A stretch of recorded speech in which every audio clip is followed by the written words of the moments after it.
Kai is here, and I'm back after what, 4 or 5 weeks. Let's do a quick sound check real fast, make sure that everybody can hear me as people jump in.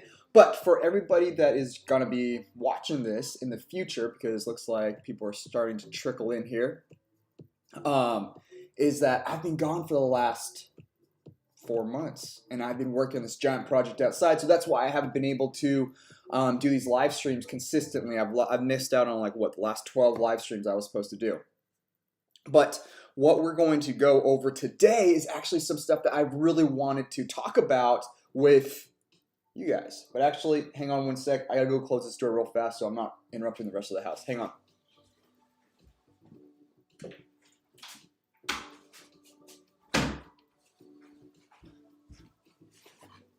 Okay. Now let me check this.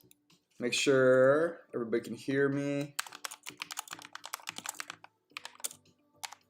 Hear and see me. All right. Hey, everybody. Thanks for jumping in. So, a couple of things I want to talk about. Let me get this moved over here real quick. Now, excuse me if I'm a little bit rusty, but it has been some time since I've been operating the system here and everything. So, if it goes in and out, I apologize in advance. And if I'm kind of slow, I also apologize. But so today what we're going to talk about is the $26 trillion in debt in the US and why it's not as bad as you may think. And this helps us, gives a perspective on what debt really is and why the media has kind of blown it out a little bit out of proportion. Second is, during this time, I'm getting a lot of students asking me about college, post-college, even going to graduate school, and what it means. I'm going to give you guys that one skill that I learned growing up through my 20s that helped launch my career and actually do really well in grad school, and then eventually helped me become I would deem a successful entrepreneur. In a lot of other people's eyes, maybe it's not as successful, but I can guarantee you this one skill, hint, leadership, is the most important thing, and what it really means. It's not the basic, what is it, little box of leadership that people tell you in school. It's a little bit different when it's out in the marketplace and when you actually have to implement it.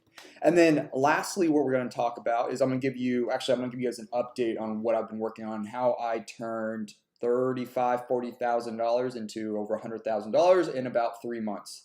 And then last but not least, we're going to do a valuation. I got some good news for all you folks too who've been asking about how to value stocks, how to value companies in a more realistic way. Not what media or what these other sites show you. They're good in their own right, but this is more value-based long-term investing where you want to make real gains, not the day trading week-to-week type of stuff, okay?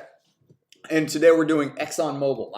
And again, I haven't done this in months. I'll pull up my spreadsheet here in a little bit. I haven't touched it in 4 months. So again, I feel a bit rusty, but stick with me. We'll figure it out, okay? All right. So first things first, let's talk a little bit about that $26 trillion in debt. And I think it's actually 26 and a half. And I'm gonna show you guys my screen here. If I can get this pulled up right. If that music's annoying, let me know too. I'll turn it off. But so I'm gonna transition screen. So boom. I'll move this down. Transition. There you go. Move this over a little bit more. There you go. Okay. So I know I probably should have done that first because now you guys are going to be reading this and not listening to me, but hear me out. So 26 trillion, 26.5 trillion, and when we start talking about numbers in the millions, billions, and trillions, our human brains can't comprehend it. That's why it's really difficult for us to comprehend stars, space, and the number of planets. It's more than the number of grains of sand on the earth, and you're just like, oh, right? And it's the same thing with money, right? It's easier for us to understand in the thousands, but still at the same time, if I was like, there's 30,000 elephants at your property, can you visualize 30,000 elephants? It's very difficult to, right? So if it's difficult for us to do in the thousands, it's nearly impossible for hundreds of thousands, and then downright impossible in the millions, and so on and so forth. And so it's the same thing when we're talking about debt and the U.S., the national debt crisis, right? As the media and a lot of people have talked about. And I'm not a left winger. I'm not a liberal. I'm also not a right winger. I'm not a conservative. If I had to choose, I'd be somewhere in the middle. But I'm also very much about the truth and looking at things at all sides and not just what both ends tend to focus in on.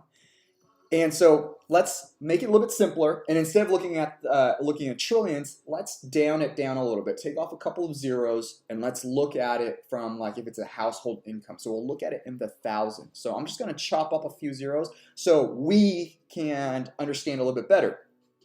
The $26 trillion of debt is going to turn into $260,000 of debt. Okay. So what I just did is I took off how many zeros is that? Correct me if I'm wrong, but I think I chopped off 5 zeros.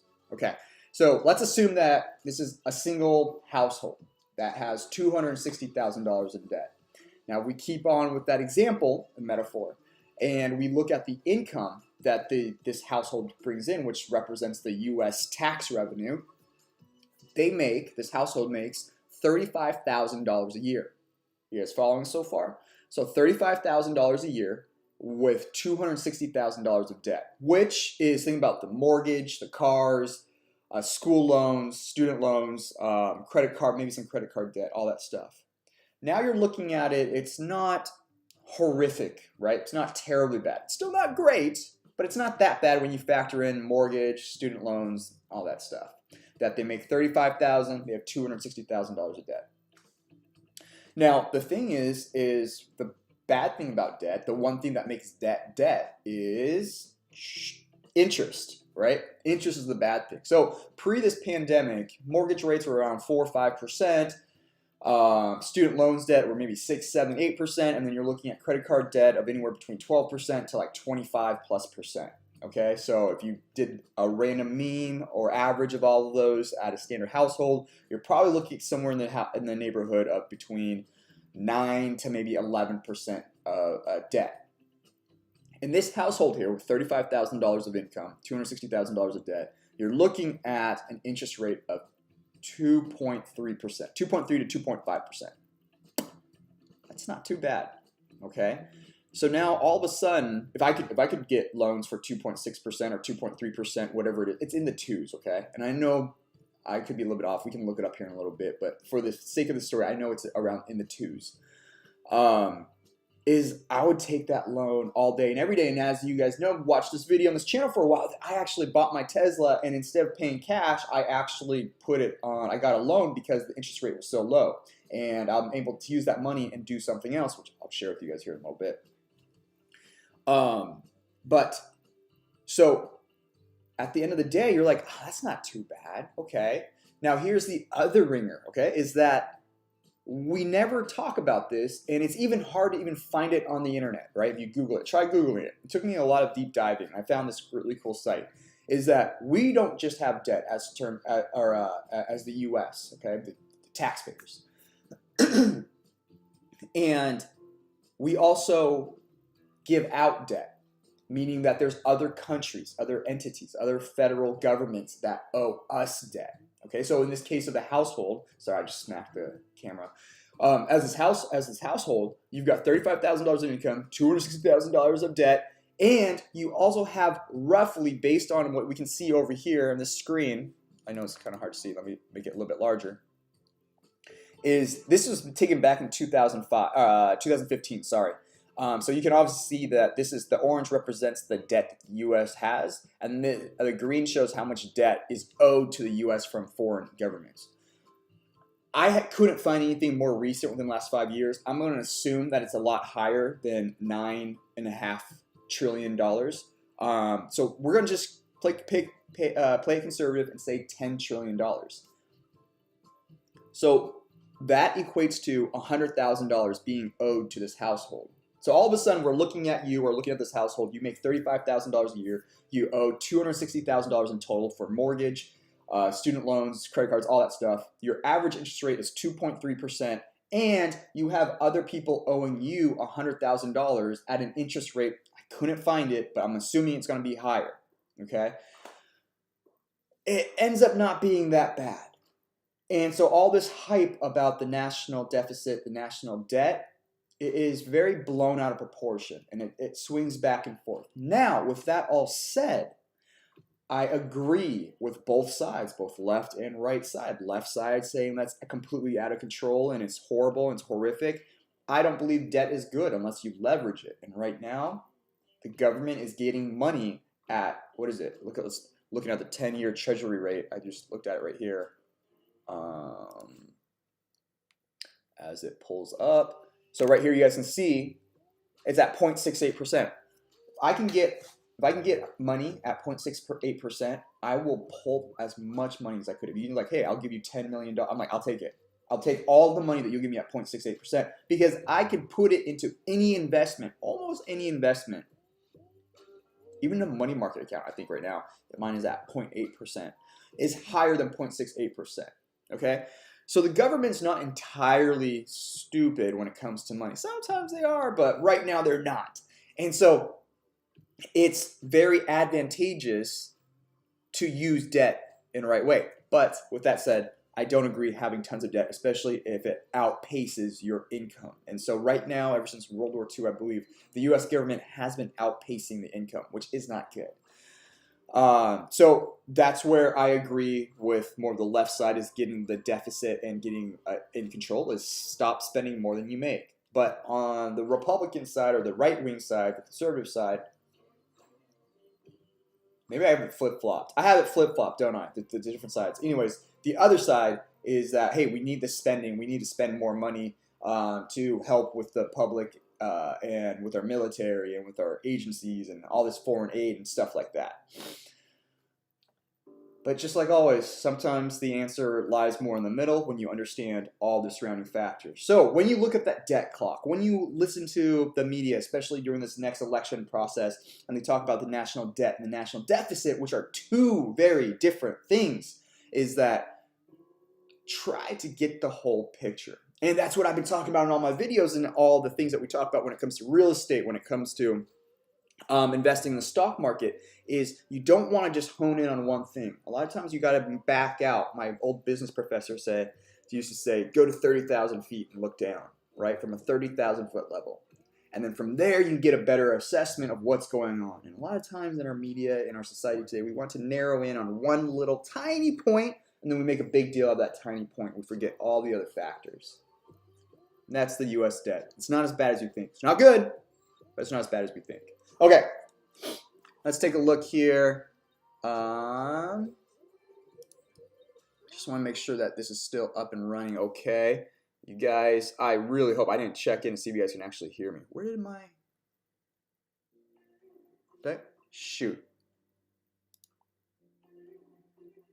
Son of a gun. Did I... Sorry guys, I think I just closed my live stream and I need to jump back into it. Shoot, you guys. Of course I messed this up.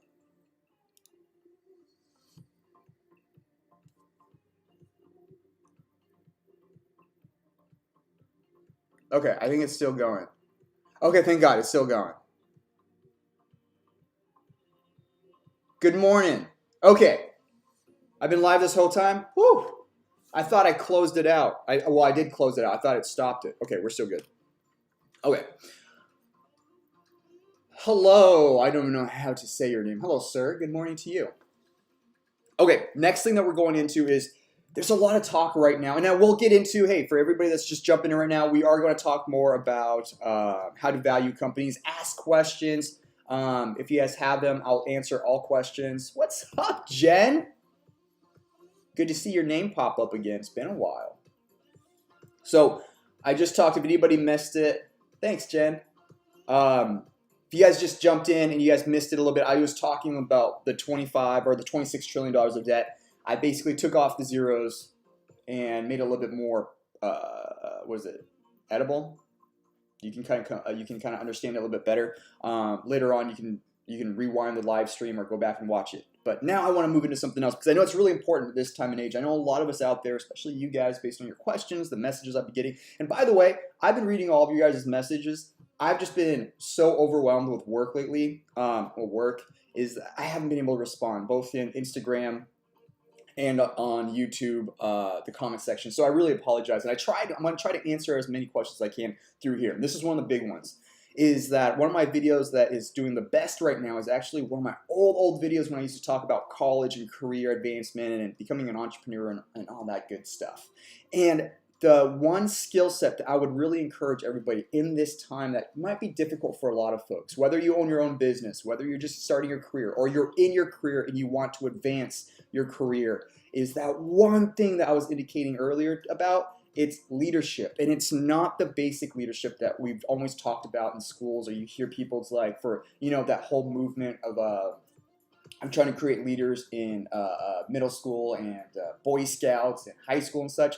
It's not that. It's different, and I wanted to spend a little bit of time talking about that because as a 16, 17-year-old going to college, graduating high school, going into college, deciding whether that's the best thing, and right now it's very difficult to socialize, if not impossible, if schools aren't allowing you to interact with other students. And then the same thing for people who are working in companies. If you're working from home, you'll notice that's a lot more difficult to maybe, I don't know, get raises, interact with others, and prove or show how valuable you are. It's the same thing like I'm doing, I've been training jiu-jitsu for 7 years, and nobody's getting belt promotions because nobody's able to show up and show what they can do or progress and get better, if that makes sense.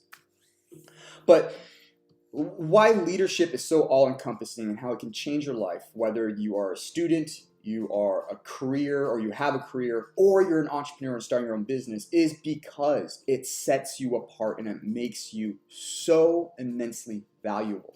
And being a strong leader and being a good leader is not managing. It's not being a boss. It's actually almost the opposite. It's learning how to follow, and it's learning how to be effective and then extracting effectiveness out of other people.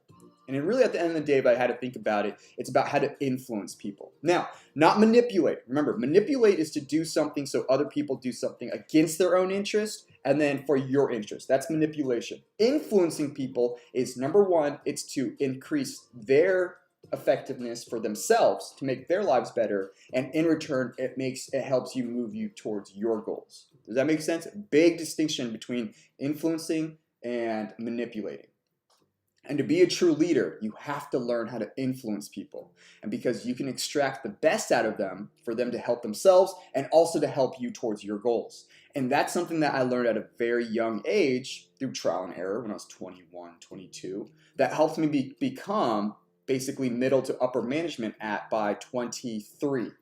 And then basically upper management by 24, 25. Is that I learned how to utilize my teams. And if you guys watched my previous videos, you guys realize that at 23 to 27, I was working 4 to 5, or sorry, not 4 to 5. I was working about 5 to 10 hours a week, making a flat $65,000 salary, which doesn't sound like a lot today, but what is that? 10, 12 years ago, that was quite a bit of money for me to be sitting in the ocean catching waves while the team and the system I created did all the work, and I cashed checks of $60,000, $65,000 a year, and then started buying properties and then made a bunch more money on the side. So leadership allows a lot of things, and if there's anything I could really push upon you, and especially those who are jumping between jobs and jobs, the number one thing that you need to do is show your value. Okay, and if you're an entrepreneur and you're trying to get more clients or customers, you need to show your value, and to show your value is to build leadership skills. There's a couple of great books out there. I'll throw the link down below, but like the 80-20 rule, Wooden on leadership. What's that other one? Oh gosh, it's the Shackleton story. Leading on the Edge. I forget the author. You guys can look, if you just type in Leading on the Edge, Shackleton, that book will pop up. That was my first leadership book. It was amazing. And I know a lot of us, you might not be working right now, or you feel secure in your career, that is one area that I absolutely believe in. If you want to be successful in your life financially and also get to a point where you're not working 40, 50, 60, 70, 80 hours a week, it's to build your ability to lead others and have others want to follow you. Not just be a boss, not just be a manager, but actually wanting people to follow you, because I guarantee you good leaders do less work. And if you guys listen to Jocko Willink, that's what basically everything Jocko Willink talks about. If you guys don't know, he's like this awesome Navy SEAL guy, super motivational, and he talks a lot about leadership in the military and how it applies to real life. Is all of his principles that he talks about are phenomenal business leadership principles that have been talked about for years, that are and used in different aspects of business and effective leaders. So that's my one tip to you, everybody out there. And I know it's tough. I have family and friends right now that are losing their jobs and trying to find new positions and closing down businesses. And the ones that I feel like are doing the best, even when the times are hard, they're losing businesses, losing customers, are the ones with good leadership skills, because they hold on to people. People want to work for them. People want to work with them. People want to continue to give them business. That's my tip for you. And it's something that I still try to build and learn every day too. That's why I still listen to Jocko. Okay. And next.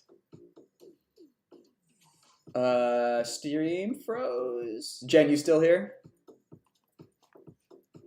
Okay. And next, quick update on the house. Let me see if I can put up a photo. So as you guys know, I'm gonna pull this up here. So sorry, I want to show you guys something.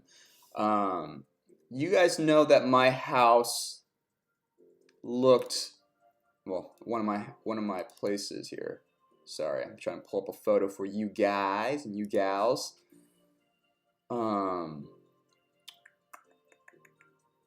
Where did I put it? Sorry, everyone. I'm going to show you guys this one. You guys can kind of see here. This is one of my old thumbnails that I used. So you guys remember my old house? My country investment Airbnb home. It looked like this, right? You guys can see this, right? Yeah. It had that metal paneling, and it was basically, the house is built in the shape of shipping containers. Basically, it was basically to be built with 10 shipping containers, and I wanted to make it look really shipping container-esque. And you guys can see it right here. Now, the new look of the house, let me close this out so I don't have too many screens open, is a little bit more modern, and I'm going to explain to you exactly why I did this right here, and how this was an investment that actually makes a lot of financial sense. And it's all going to tie together. God, that doesn't look, why does that look so bad? But anyways, this isn't completely finished. You guys can see right here, I didn't put the parapet wall on right on the top. And in my previous video, if you guys want to jump into that, and then my video that I'm releasing on Monday, you'll see a much more comprehensive view of the home too. You can see the back side and side and everything. I give you a little bit more of an up close view of what I did. But just for you folks here who are in right now and watching this, so the reason why I did this, and it's not just to talk about construction, because I know a lot of you guys here aren't here for the construction, but it's about the investment side. So you guys remember a year and a half ago, I bought that Tesla, and I had the cash for it, but instead I opted to do the car loan, and that was about $35,000 ish. You know, it was actually $30,000 because I got like $5,000, $7,000 back from tax rebates and all that stuff. But I didn't pay in cash, and I told you the reason at that time why I didn't pay in cash is because I got an interest rate of about 3%, and I knew that I could take that money and I could do something better with it. At that time, I didn't know. I just knew I could do better than 3%. Okay, whether that was investing in buying another piece of property, improving one of my properties, buying some stocks, whatever it may be, I knew I could do better than 3%. So instead of taking the paying off the car immediately, I took the loan, kept my $35,000. Fast forward to this summer, and why I've been gone is basically I ripped apart this entire house. And let's see if I can show you when I ripped it apart. Nope, I don't have it. Actually, I might. Oh, I do. Perfect. Sorry, you guys. Here's another image. And then I'll show you guys one more of the back side so you can see what I was doing, I know this doesn't make for a good live stream, guys. Boom and boom. Okay, so the reason why I ripped it all apart, and it ended up costing me about, I gotta go back and reconcile everything, but somewhere between $35,000 and $40,000. And most of the bulk of the cost is right here. You see this green thing? That thing was freaking expensive, and that's why I couldn't do the live streams. I was working about 12, 14 hours a day. I gotta actually factor in my time for that and see how much it ended up costing me. But the project that I had at hand here was, it ended up costing $35,000, $40,000. I gotta reconcile. I think it's more towards the lower end of that actually. Is that this project that you see that I did would have cost me upwards of $90,000 to maybe $100,000 to do. And the reason behind that was so complicated was outside of creating these awnings and such, is I had to remove the old siding, and then what I actually did is I had to stub out the house, or basically you see this layer right here, that's insulation, and this right here are furring strips, and then basically you see the siding go on top of it. So it wasn't just a basic easy re-siding project. And then on top of that, of doing this extra stuff, is that we had to redo all the windows, and so we had to reframe all the windows, and then at the same time build these overhangs, and then on top of that we're dealing with James Hardie. And you guys don't know anything about I don't expect you guys to. Is construction is basically most houses in the States now, they're made out of the older houses were wood and now it's vinyl for some of the cheaper homes, and then some James Hardie. And James Hardie was a premium, and there's always a premium on it because it's more expensive, and it's super heavy and super difficult. Not super difficult, it's just more challenging to work with. Long story short is that the material I got is twice as thick. And the reason why I did that, coming back full circle, is it's all about efficiency. You pay things up front now for long-term gains. And the reason is with metal sucks for insulation. And so what ends up happening is that if it's hot outside, it's hot inside. If it's cold outside, it's cold inside. And also, anything that happens on the outside, you can hear on the inside, because guess what, everybody? Metal's a terrible insulator, and it's really good at transferring sound. So with all of this here, it is meant to basically create a bigger thermal break, or an insulator, between the outside and the inside. So now I've got this thick 5/8 inch of basically concrete, fiber cement. I've got a 3/4 inch gap of air, which air is actually a pretty good barrier. And then I've got 2 inches of this thick condensed rock wool. And then you've got all the interior insulation. And now it's the sound, the temperature inside the house is so much better, you guys. You literally, where it was just summer, when it should normally be about 93, 94 degrees inside the house, it's at a steady 80 to maybe 81 if nothing's on. Okay, so just that alone, there's a 12 to maybe 13 degree difference inside the house. And then the soundproofing is phenomenal. So that's a big reason. And then so I expect that the power bill will be probably cutting maybe half, roughly. We also got a fireplace, so we won't be using the heat in the summertime. But with that all said, this is the project I've been working on, and I spent, let's say, $35,000. It would have cost me somewhere between $80,000 to $100,000 to hire this out. I think it's going to be on the higher end of that for everything that we did. And the products, I mean, just the insulation alone was $10,000 worth of insulation. Just that's my price too. That's my bulk dealer price, right? So if I were to pay somebody else to do that, it would have been easily $20,000, $25,000 just in labor. That's just for the insulation. I didn't even include the lumber. You see these sticks of wood right here? That's those furring strips. Each one of those were $4, $3 or $4 each, and I had hundreds of them. Okay, that wrapped all the way around the house. So it adds up. The point of all of this, $35,000, it increased the value of my home by at least $100,000, if not more. Okay, so that's an example of how I took that $35,000 that I could have spent on my Tesla, paying 3%, I think 3.125% or something like that. And within 3 months, I was able to take that money and make it worth $100,000. Let's just make a nice round number. So I effectively tripled my money, which is, what is that, 300% to pay 3% to grow my money at 300% over 3 months. Does that make sense? And then you keep doing that, or that's what I do. And my thing is not the right way. Some people do it with stocks. Some people do investment in other types of properties or doing something else. That's how I choose to do it. And that's how I created my wealth, or continually to increase my net worth, is I find properties, I hold on to these properties, and I improve upon them. In this case, this is a very extreme case. I bought a foreclosed piece of land and I built a home, and I'm keeping improving it and turning it into cash flowing property. Okay, this is kind of like my heart of the ocean, right? Like my my little diamond. And then I have all my other little properties and stuff. But let me close this out. Enough talking about that. Do you guys have questions about this? But essentially, you guys, I was freaking. These panels, each one of these panels is about 90 pounds. Each one of these boards over here is probably about 60, 70 pounds. If you guys can see that lightly. And it was just a nightmare working on it by myself. And you guys just see, I just wrecked my whole area. Everything around the house is just wrecked right now.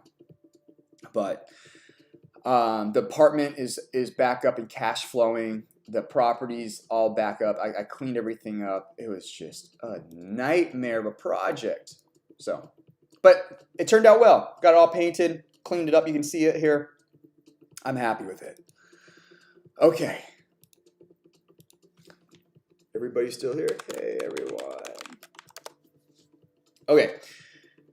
Let's jump over to some valuations. You guys are so quiet today. If you guys have questions, jump in. Talk to me. All right. I don't want to X that out. So what I'm going to do here is I'm going to Morningstar. I'm going to open up my spreadsheet here. You guys gotta excuse me if I forget how to, or I'm kind of stumbling. It's been since June or May, that I pulled this all up and did this. And I'm doing this all live time with you guys. I know I told you guys last time I was going to do it. I was going to prep it a little bit. I didn't want to. I think I like it better live. You guys can show what I'm thinking through and everything. All right. So I pulled up my spreadsheet, and guys, guess what? For those that are still in here, let's see, how many of you guys are in here? You guys can get top secret information. If you guys want, this spreadsheet is, I'll tell you guys more about details a little bit later, is I'm working with somebody right now who's an Excel wizard. So I have, in grad school, in my engineering background, I learned how to use Excel. I am not an expert at Excel. And so this all makes sense to me. Whoops, what did I do? This would not make sense to the vast majority of people who just jumped into this. So what I'm doing is I'm working with the Excel wizard, long story short, that's going to make this super simple and make it look nice and clean and attractive, like a dashboard, okay, like a company dashboard, where you can quickly input the information, make a couple of key assumptions that we normally do, and you will see the valuation of the company yourself. And then that way you can help yourself make decisions, and you can play with the assumptions and see, hey, is this a company worth investing in or not?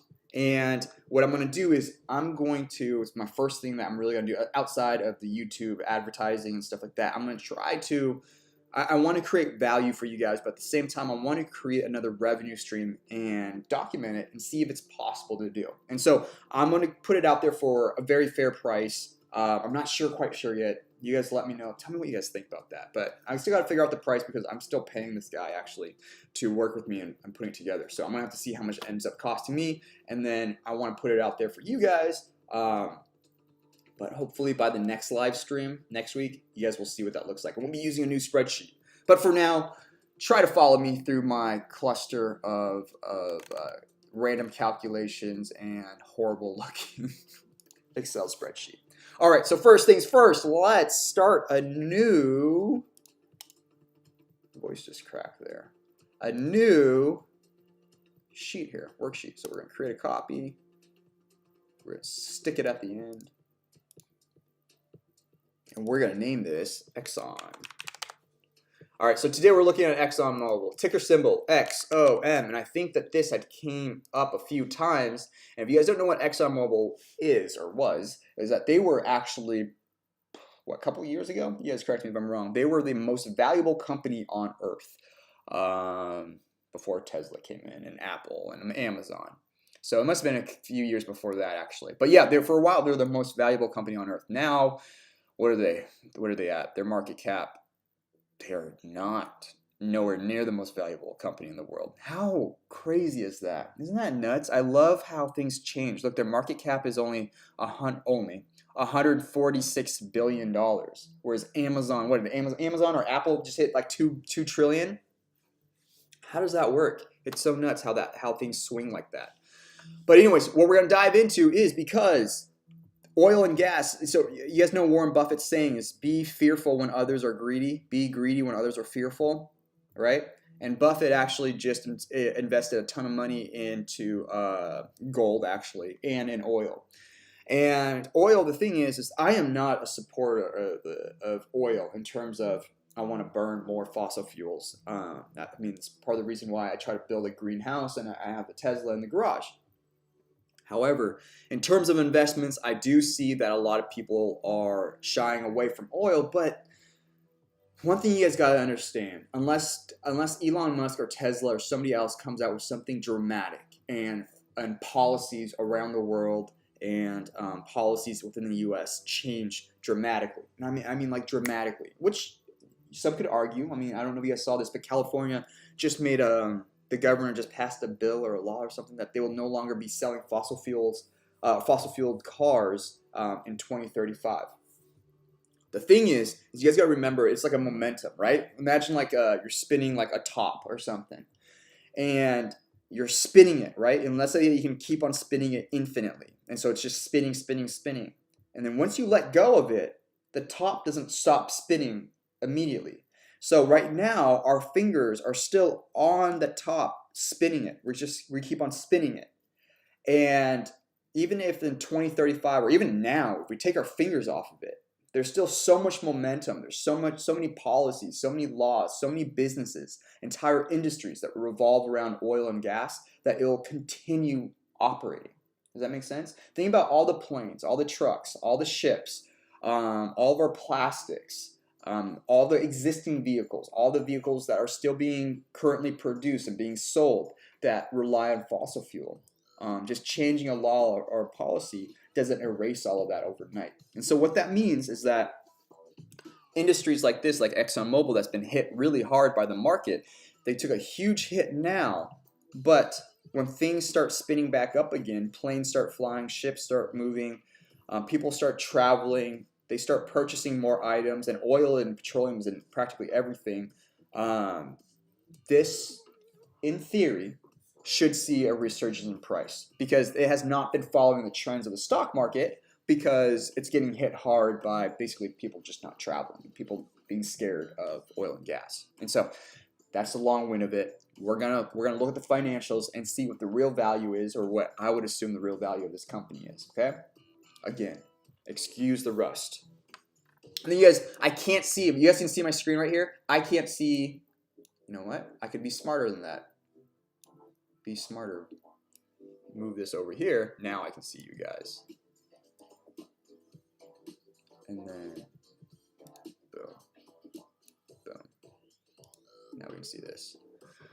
John Gill, what's up, John? $80,000 owed by each citizen is not a good thing. No, it's not. I agree. I completely agree with you. I'm not arguing that at all.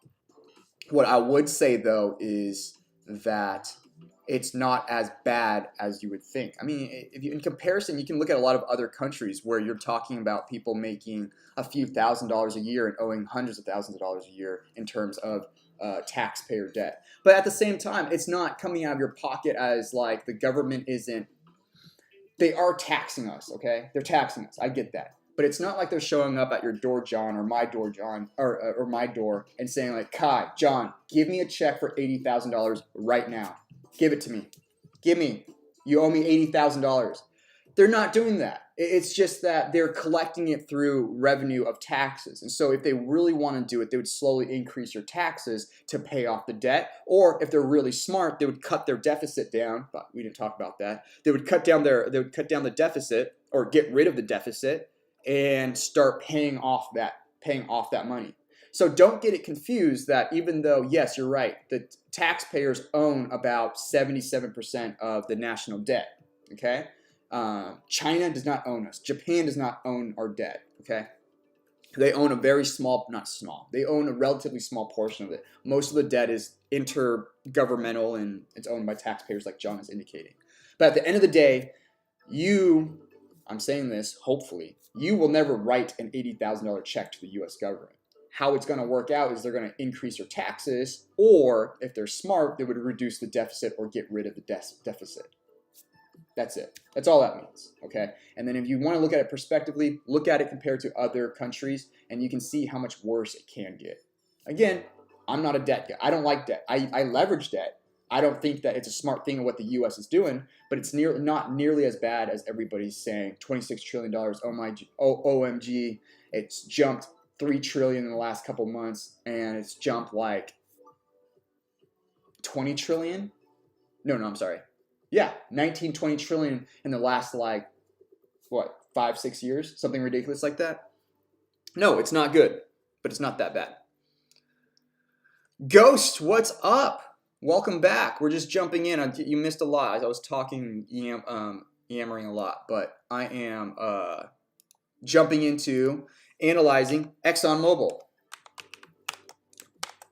because a lot of people have been asking about it. So what we're going to do is I'm just going in here and I'm going to start putting in a lot of the, this green box here, these are what we call assumptions. And so this is just stuff that you can just find anywhere. And then we can start, you can find, not anywhere, but you can find it in, sorry guys.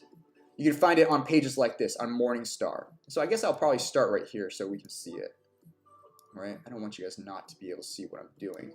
Just if you guys want to follow along and do this yourself, where then you guys can value stocks on your own and then come to me with questions. So first things first, current stock price. Let's look at the current stock price. Very easy, 34.64, right? We're just going to put that in here. Current PE ratio. What we're going to do is we're going to jump in. If I remember, it's over in financials, right? Yep. Price to earnings, they're currently at 20.62. 20.62. Amount of cash that they have. Let's see. We will go into, where was that? It's not in valuations. You see a couple. How do I not remember where they put the cash? Was it in financials? Am I just not seeing it? That's assets, but I want to see cash. Annually, quarterly. Nope, I want it annually. I want insurance. All right, we'll come back to that here in a second. I know that they have it somewhere around here. How come I don't remember where they put it? Days of inventory, free cash, EBITDA. Nope. Dividends, ownership. Stock analysis, perhaps? Nope. Oh, maybe it's over here. Key ratios. Free cash flows. Nope. Nope. Okay, but we need this. I know I need this. Cash we can pull from the balance sheet here in a little bit. From the balance sheet in a little bit. Debt, I'll do it that too. Tax rate, we'll figure that out. Average interest in debt. Okay, but we need to do outstanding shares right here. So they have 4.2, and this is all in billions. When I do it on my sheet, because everybody's numbers are so high these days. So they have 4.228 billion. I guess I might as well just make it as precise as possible. 823 billion shares outstanding. And that's just the number of shares that's in the stock market. So if you somehow could purchase all 4.228 billion shares, you basically own Exxon Mobil. That's how many shares are on the market. All right, now that we have all that, I still need to get, I'm just going to highlight this real quick so I remember to pull it. What we're going to do now is we're going to go to the financials. We're going to go down to the income statement. and we are gonna download this ish. Let me see, where is it downloading? Oh, there it is. Save file. Boom. And I'm gonna pull this off screen, but basically, if you guys are in Morningstar, and this is all free. If you guys want the premium content on Morningstar is awesome too. They'll actually tell you the valuation that they're experts. By the way, everybody out there, when you see a company, and every single company does this, or not company, but every single stock site does this, whether it's Robinhood, it's Morningstar, it's Rudders, whatever you want to call it, Wall Street. They have premium content that charges you anywhere between $5, $10, $15, $20 a month for, that shows you the valuations of analysts. And the problem with that is the same thing as if you just listen to my word as gospel, is that if I make one small assumption that's different from somebody else because I'm more conservative, or a little bit more loosey-goosey, or I oversee something, it can change the value of a stock significantly. And so what you want to do is you want to first create your own valuation of stock, and then you go out there and you look at several different company or sites, so you compare. You don't want to just trust one site. So be careful when these sites, like I know Morningstar does it, they'll give you the valuation of the company, of their experts and analysts.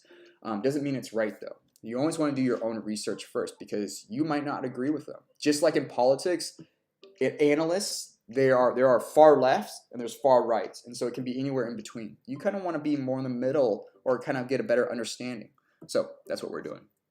Okay, so we're gonna do that. I'm gonna move this over here just to have more room over here. But all I'm doing is basically I'm just pulling the financials now. So I'm gonna be pulling the financials from. Boop. So this is going to be the income statement. Copy and paste this down here. All right, so how did I do this? I just did this part, right? I think I just did this part. Oh, those dirty, dirty, dirty bastards. Oh. I don't know if this is going to work, you guys, because I should have looked into this before. So let me explain this to you real quick. This is another reason why, gosh dang it. So how I set up this Excel spreadsheet is it's pulling data from basically right to left, because that's how they create their statements, 2015 to 2019 to the trailing 12 months. Can you guys see that right here? The SOBs somehow changed it, so now it goes from left to right, which normally is how it would work. But all of my formulas and how they're pulling it is right to left. Oh, that's frustrating. Let me take a peek and see if they did it for their balance sheet too. Ugh, you guys. Why would you do that? All right, let me see if this Excel spreadsheet here. I'm gonna export it. Save file.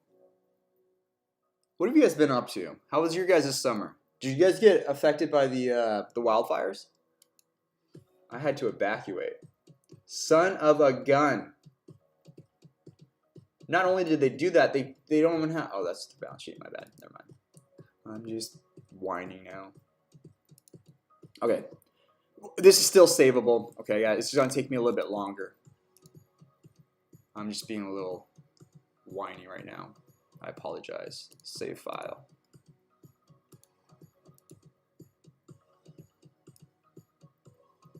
Yep, they did it for every single one. Okay. Awesome possum. Alright, so I'll just do this. So I'll need to. So what I'm gonna do is I'm just having to do it by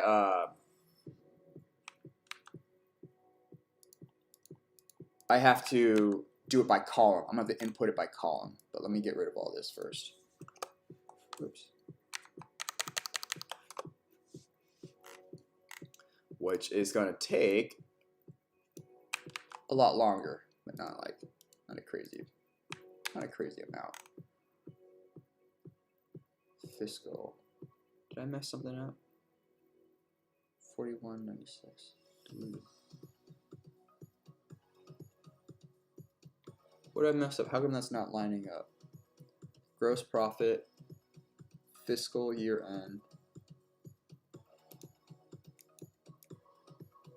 41. Copy. 15, 16, 26. Come on, why is everything so... Oh, no? Why is this not lining up? 53, 259, 259. You guys see how it's not lining up right here? But I have all these labeled correctly. What is going on? Okay, negative 206. Let's just work our way down real quick. Pre-tax income, 21. And so what I'm doing right here, I know this is really annoying and probably not what you guys want to watch and not super entertaining, but what I'm doing right now is essentially what, if I was back being a financial analyst or looking at stocks for a merger or whatever, this is exactly what I would be doing. So I'd be trying to figure out, why is this not lining up, or like what's going on with these numbers, or like the data is wrong, or the data's switched and it messes with your formulas or whatever. Like, this is very common stuff in the field. It just sucks that it's on a live stream. So basic EPS 2.5, diluted 3.8. Oh, why did that get...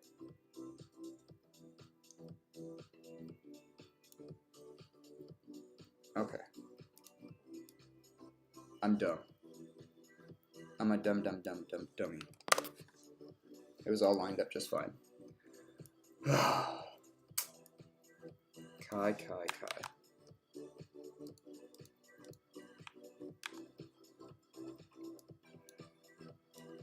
Not smart.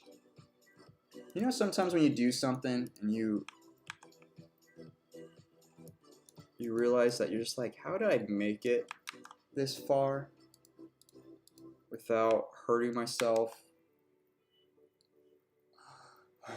What is going on? Why is it doing that? What the... Do you guys see what I mean? Do you guys get...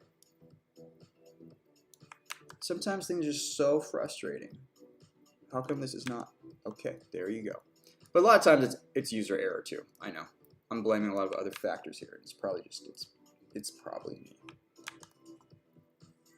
Alright, and last but not least...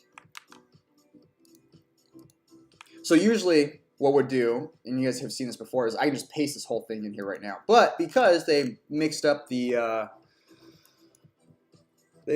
how they did their, they show the reports, or maybe it's just this one company, is I have to go through and I have to input each individual column. So now I'm going to jump over to the balance sheet. What I'm doing is I might as well explain to you guys who are newer to the channel or newer to this, is so the income statement, also known as the P&Ls, which is also profits and losses, is what we just did. And basically that's the income statement that shows the profits and losses of the company, right? The income, how much money is coming in, and then basically once you take out the expenses, how much do you have left over? Now we're looking at the balance sheet. And the balance sheet, all it is, it's a snapshot of the whole company. What is there? And then basically what is there? How much debt do you owe? How much cash do you have in the bank account? How many cars do you have? How many buildings do you have? That type of thing. Okay? And then the statement of cash flows, which I'm going to show you guys here in a second, is basically how is all that money moving around? Like, how much money did you get from the banks? How much money did you get from investors? How much money are you paying to investors for dividends? That type of stuff. And that arguably is the most important. If you really want to simplify it and dumb it down, all it really matters is how much debt does a company have? How much cash flow do they have? Like, meaning how much money do they get to keep at the end of the year that goes in their bank account? And that's it. And then you can look at growth rates and you can do all the other stuff. But it's really at the end of the day, The only thing that really matters, if I only cared about let's say two numbers for a company, is their cash flows and how much that's been growing, and then how much debt they have and how much debt's been growing. Those are really probably the two most important numbers that I really care about. Everything else is just like, it's insight, right? It gives you more insight on what's going on in the company. All right, now to the statement of cash flows. So done with the balance sheet, thank goodness. Oops, didn't mean to do that. Cancel. And all of this is, you can pull it from almost any site. I just happen to pull it from Morningstar. I'm just more familiar with Morningstar. I'm really happy with them.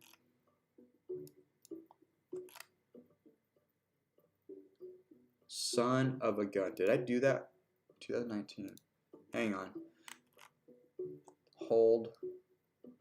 Okay, I did it right. I thought I copied the wrong column.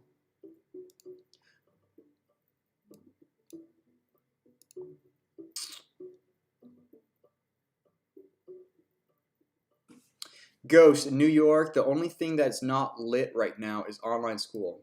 What do you mean by lit? Like it's not lit right now. Is that a term that I just don't understand? Is that slang for something that I don't get? Am I too old already? Ugh, this aging thing, really, it's not fun. All right, 2015. So like I said at the very beginning of all this, I am creating a spreadsheet that's way more easy for you guys to use, and I'm working with an Excel wizard right now to help put that all together for me. So I have something that you guys can use on your spare time. And then also, I think it's a great way just for you to learn how to do this stuff. Like, it's so, we're talking about making yourself invaluable by building leadership skills and learning how to influence people and being effective and understand when to do the right things at the right time, right? If you can do that and understand financials, boy, oh boy, you can basically write your own ticket, because a lot of people cannot do that.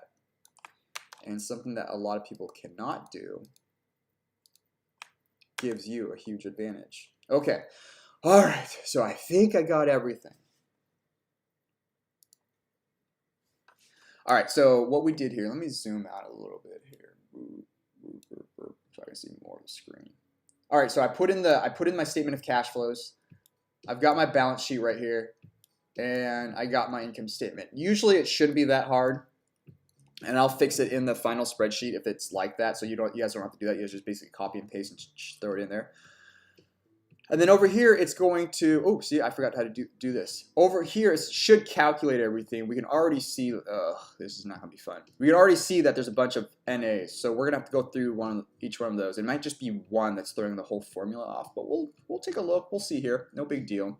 All right, let's go take a look here and see how much cash they have. So how do you guys find cash? How much? You guys can do this for any company. You guys want to look at Apple, you guys want to look at Intel, you guys want to look at AMD, any company. You go to the balance sheet and right here, you guys see this? Cash. Actually, we can do this top part. Cash equivalents, and short-term investments. Short-term investments are generally things that are easily liquidable, meaning like if I owned 500 shares of Tesla, that's considered short-term investments. I can sell it like that, right? Examples of non-short-term investments is like if I own like a big piece of property with a factory on it. That would take me months, if not years, to sell, right? It's very difficult to liquidate. So we can treat this as cash. So as of right now, that's not accurate though, because this is 2019 and they didn't give me the latest one, which doesn't make me happy. But we'll use this number because it looks like it's fairly consistent, but we know a lot of big changes happened in 2009. You guys know what? I'm rambling. Let me do this. I'm going to check one other site super fast.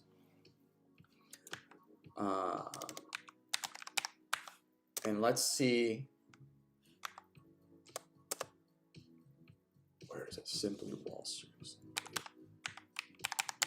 we can get more up-to-date numbers. So these other numbers are fun. We can look at previous years for other stuff. But like right now, I want to know exactly at this moment, or like their last earnings report, how much cash they have in the bank. And the reason why I think that's gonna be very different is, as you guys know, everybody's hurting. And so airline industries, cruise industries, oil and gas, they're taking out massive amounts of debt, and it could dramatically alter their I'll show this to you guys too, so you guys can see this, what I'm doing. So I use this other site. It's called Simply Wall Street. It's actually really good, and you do have to pay a price. You get like 10 free searches per month or something like that, and it gives you a quick valuation.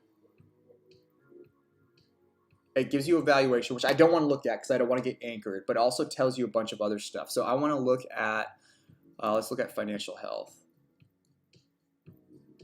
They should tell me how much cash they have. Return on equity. Future growth, no. Share price news, maybe not. Assets is basically everything that they own. So you're looking at equipment, build. Here you go. Here we go. Cash, 12.6 billion. You see? Exactly. That's exactly what I was looking for. So you guys see right here on this balance sheet. Look. This is a great lesson. So 2015 through 2019, you got 3.7 billion, 3.7 billion, 3.2 billion, 3 billion, and then 3.1 billion, right? So you're like, oh, okay, they're pretty consistent. They always keep the same amount of cash in their bank account, as you can say. But I knew something was weird because this year everybody's been going nuts, and so look at this, 12.6 billion. So for the last 5 years, they basically kept their cash reserves, their war chest, at $3 billion. All of a sudden, in less than 12 months, it more than quadruples. Tells you something. This is the hunting and pecking. Takes a little bit extra time, but it makes sense. So we know it's $12.6 billion in cash. Now, we don't know where that came from yet, but I have a very good idea of where it did come from. Next thing is, let's look at total debt. So let's take a look here. This is another great lesson.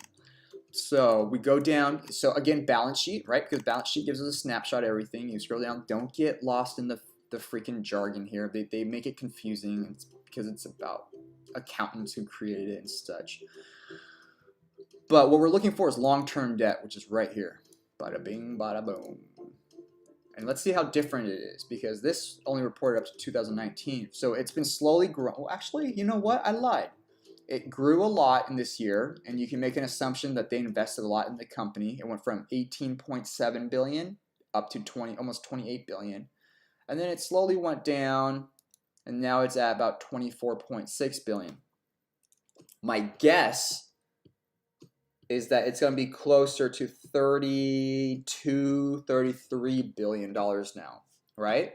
That's a big swing. But let's take a look and see. Right? Yeah. Let's take a look and see. Debt. Ooh! I was way off, you guys. That would make sense, because they probably had major losses. Do you guys see that? Do you guys understand what just happened here? They literally almost tripled the amount of debt in their company in less than a year. I did not know it was that bad. I knew it was bad. I didn't know it was that bad. That's pretty bad. Okay. Now let's hunt and peck and figure out what's going on. How come this isn't pulling? So what I'm doing is I'm just going to double check my formulas here. And my formulas, what it's doing is like it's looking for, look for this depreciation and amortization. Sorry, you guys. I have like 5 vultures circling literally right here. It's weird, so I don't know what they say, what they see. What it does is it's looking for this and this over here, and it doesn't see it. And it doesn't see it because there's nothing there. You guys see this right here? So it says depreciation, amortization, and right here depreciation, amortization, and depletion. There's nothing there, which is interesting because that means they're saying they don't own any plant. So depreciation happens when you own basically anything big, like a plant. It's usually plant, property, equipment. Okay, that's what you depreciate. Sometimes you need to depreciate licenses and stuff like that. Like if you had to pay like a lot of money for a license and the license is only for like 10 years, you can depreciate that. But I don't know why it's zeroed out. So what I'm going to do is I'm going to go over to statement of cash flows. Sorry guys, I'm thinking out loud right now. I'm thinking out loud, and if you guys go over your statement of cash flows, you can see that they're buying equipment, right? Yeah, they're buying freaking $23 billion of plant, property, and equipment. So why are they not depreciating it?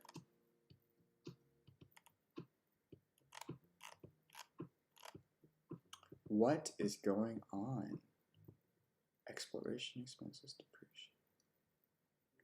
Those SOBs. Oh my gosh. I'm sorry. It's right here. See? Different companies will freaking... Frustrating. Okay, so different companies will label things differently. They hid this one under cost of revenue. Typically, this is where it should go. It's usually down here, underneath operating income expenses. They tucked it up here, which makes sense because what they're saying is, and this is where practice will make perfect, and as you guys get used to this, you guys will see, you have to ask, what does the company do? And so Exxon Mobil, they scrounge around looking for gas and such, and so they're saying that that's a cost of revenue. So they're kind of teaming them up together. So what I'm going to do is I'm going to do this, tap it right in here, put it in here, and then now the formulas work. Look at that. Okay. So what I'm going to do now is, now the formulas work. It was just that depreciation one that was all messed up and all janky. And so now what I'm going to do is I am going to look at, except this one. This one's not working. I'm going to look at their debt, their long-term debt specifically. So I'm going to run over here real quick, scroll down, look at their long-term debt. It's at 1867. Okay, it's growing. This is not pulling debt yet. So we'll pull this out here. And you know, for purposes of this, we actually won't do that. We'll do the valuation first, and then we'll take a look at the debt so we can get a better idea, okay? And then I'll cancel this out too. 0. Ignore everything down here. So everything right here, ignore this for right now, just to simplify this. And what we're going to do is we are going to, now we have to play with their growth. That's the last part of the assumption. Actually, there's 2 more parts of the assumption. We'll put this in and then we'll get back up here real quick. So we're going to look at the growth and see how much they've been growing the last 5 years. And it is not great. The last 5 years, so they shrank by 16% in 2016, they grew by 8.5% in 2017, then grew again by nearly 18% 2018, and then shrinking by 8.5% 2019. I can tell you for sure they're shrinking in 2020. So let's do negative, and this is just where you kind of have to go with, based on what you know, what the reports, what they're telling you. But I think it's very realistic that they're going to be negative. Let's say 0.2 this next year, and then let's say that they have a flat year and then they start growing at 10%. Okay, like that.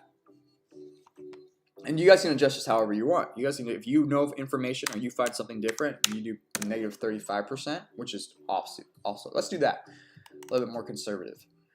And then double check everything else here. So basically, I'm looking at COGS. Okay, I'm looking at 2189. Okay.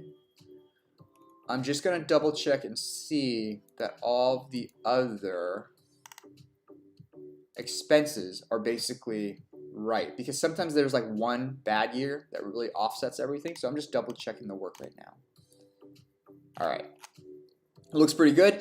And what this is saying is that the company is undervalued. So right now, this spreadsheet is telling me that the current stock price is $34.64. The fair market value, or the value that I'm valuing this company, is $48. And that really depends. Watch how much that number changes if I do this. See? So if they only lose 20% of their sales in 2020, which doesn't look likely, they're still worth, it's going to be worth over $62 a share. But I think be a little bit more conservative. This is going to be a horrible year for them. Is going to say $48 a share, which is still higher. So right now, if you're a bit of a speculator, or you want to go in the long term, I guess not speculator, if you want to do long-term investing, right now is a good time to buy Exxon Mobil. I am not saying that as a financial advisor. I'm not saying that as a tip or anything like that. I'm purely showing you an educated way of how value investors look at companies. And as a value investor, I'm looking at this company and putting it into this formula, the spreadsheet, and it's showing that it's an undervalued company. And I'm going to look at a bunch of other stuff. I'm going to get more into the stuff here. Actually, you know what? I forgot to play with these numbers here. But I think these are pretty fair. Even if I did this and this, yeah, it's not going to change much.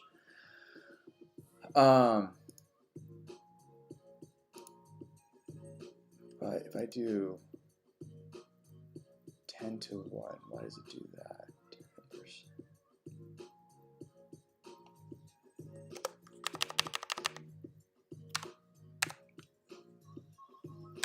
You guys want to hear what the discount rate is? I'll tell you what the discount rate is, just so you guys know. So,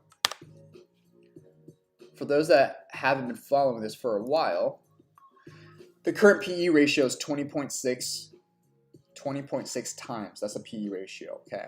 If you do the inverse of it, 1 over that PE ratio, you get this number here, which is the market's discount rate, okay? It's basically a discount rate is, it's like a risk rate, like how risky you are. So if something is not risky at all, like completely safe, it's 0%.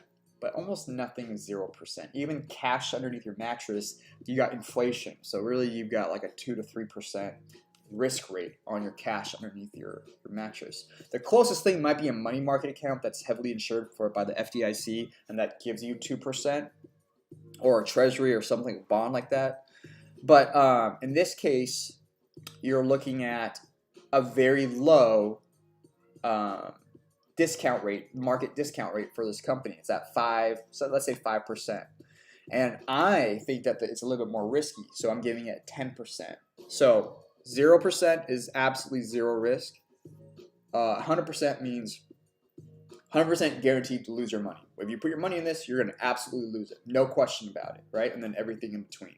Most companies kind of float around between 3-4% to maybe 10-12%. You start getting into the more speculative area, okay?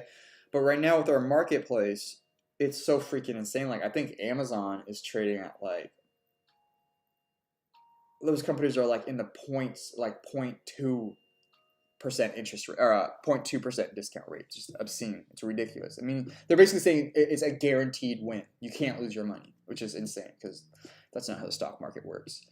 Okay, the next thing that we have to consider is if we do want to invest money in this number right here gets me scared, is can they service this debt? Because this means nothing if they can't pay back this debt.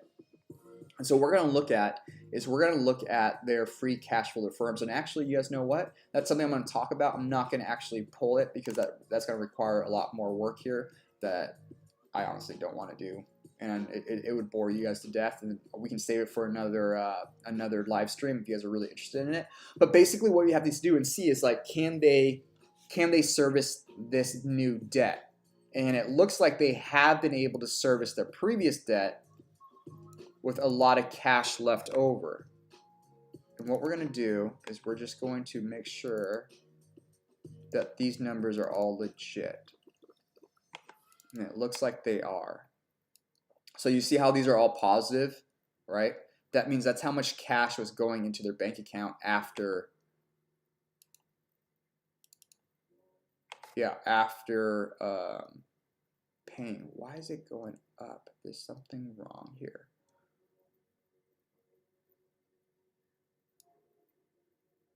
But in the next couple years, this number here is after they pay all their expenses, they should be able to pay their debt. So that's the next analysis. Because what happens to, like, you guys know about Hertz, right? That's what happened to Hertz, is that they may be profitable here. I don't think they were, but maybe. But what happened is their debt overcame. When it came time to pay off their debt, they couldn't do it. And so that's really important. Is like, you don't want to invest money into a company that has value up here, but because of so much debt, they can't service it, they go out of business. And that's basically it. So from this live stream, first live stream back, I'm saying Exxon Mobil is worth about $47 a share, probably between 40. Oh, let's take a look and see what this other company said.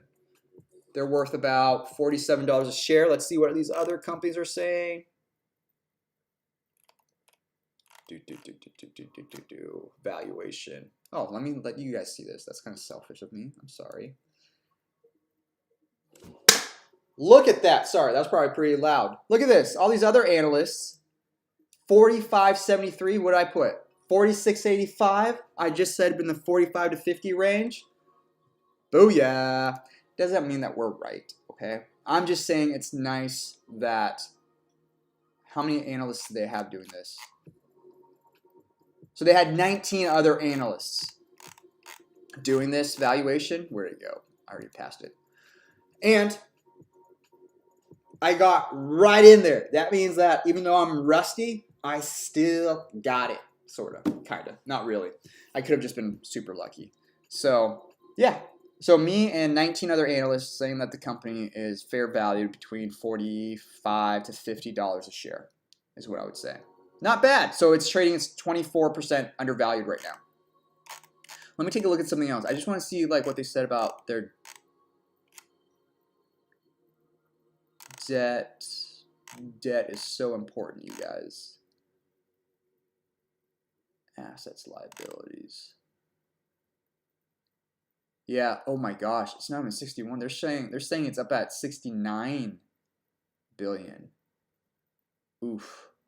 Oof, oof, oof.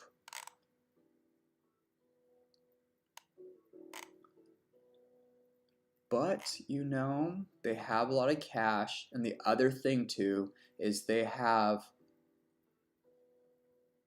do have a ton of physical assets and other long-term debt too.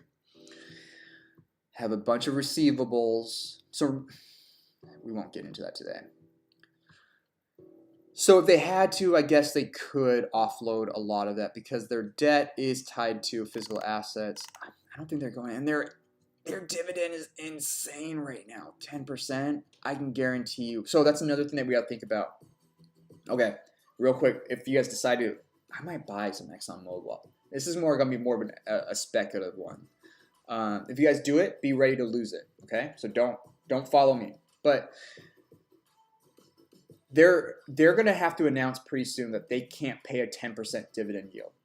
They have to. There's no way that they can do that. They have $60-70 billion of debt. So once they announce that, the stock could dip even more. When it does dip, I might buy in at that time. This is me speculating. Because when a company is losing money, we know that they're losing money.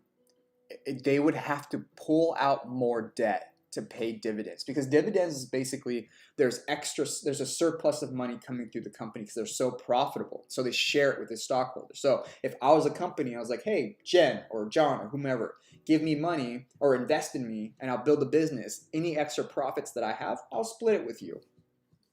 And then let's say that I'm not profitable. Instead of making $1 million a year, I'm negative $1 million a year. Where am I getting money to give you dividends? I'd have to go take debt out to pay your dividends, which does not make sense at all. But a lot of companies do that to keep their stock prices high. That's severely high, that 10%. I don't think that they're going to do it.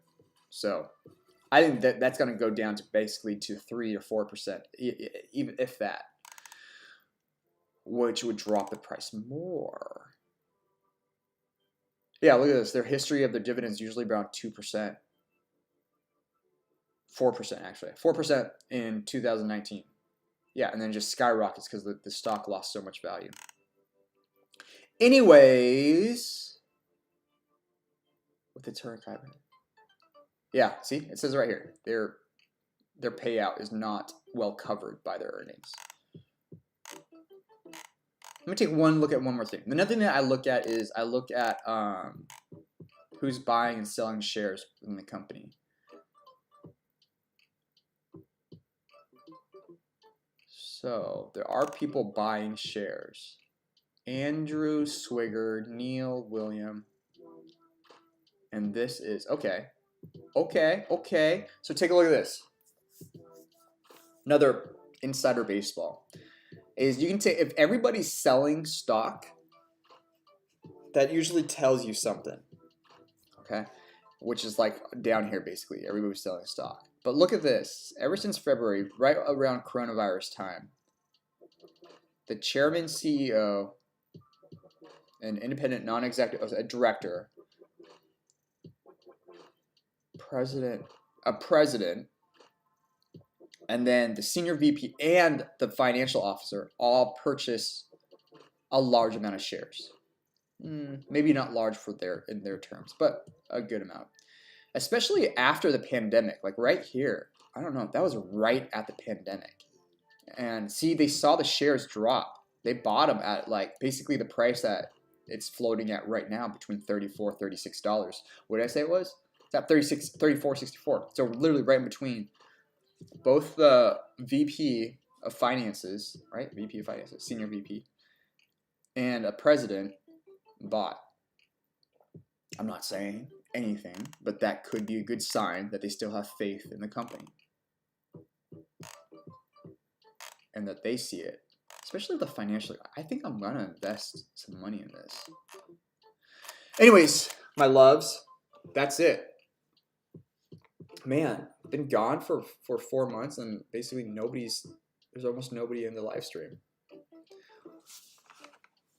Other than that, everybody, thank you so much for listening to my rambling. I hope that that made a lot of sense. And again, I am going to put this in a nice spreadsheet that's I'm going to put up for sale, for basically for purchase, that you guys can buy in the future. And it's going to be really, really nice. It's going to be worth it. It's not going to be all clunky and cumbersome like this. So stay tuned for that. I've got another video coming out on this Monday about an update on more about the siding project, and then an update on the shipping container business rental and how that's doing and how that's setting new records. So stay tuned for that. And there's other videos that you guys want to hear, other topics you want to learn more about, hit me up, let me know, shoot me a DM, or jump on my Instagram. Okay? Love you all. Peace out. See you guys in the next one.